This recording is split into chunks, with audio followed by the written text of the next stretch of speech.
தூங்கி எழுந்ததும் எல்லாமே மறந்து போயிடுது. இன்னைக்கு என்ன கிழமைன்ட்டு யோசிச்சுட்டே வந்துட்டு இருந்தேன். அப்புறம் பார்த்தா இன்னைக்கு வெள்ளிக்கிழமையாச்சு. வெள்ளிக்கிழமைனா எல்லாரும் சாம்பார் தானே பண்ணுவாங்க அப்படின்னு பார்த்தா, இன்னைக்கு வந்து வெள்ளிக்கிழமை சாம்பார் வச்சோம் அப்படின்னா நம்ம தொலைஞ்சோம் அப்படின்ட்டு நினச்சிக்கிட்டே, சரி லெமன் ரைஸ் பண்ணிடலாம் சொல்லிட்டு அதுக்கு தான் ரெடி பண்ணிட்டு இருந்தேன். அப்புறம் இந்த சொரக்காய் வேற ரொம்ப நாளாக ஃப்ரிட்ஜில் தூங்கிட்டு இருந்தது.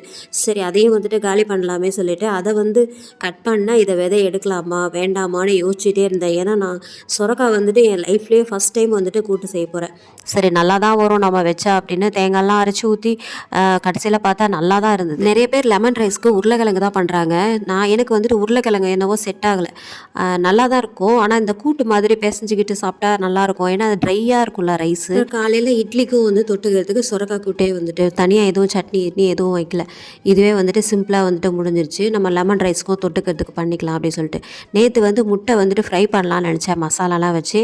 சரி இன்றைக்கி தான் வந்துட்டு அது முடிஞ்சுது. ஒரு வழியாக பேக் பண்ணி எல்லாத்தையும் அமுச்சு விட்டாச்சு.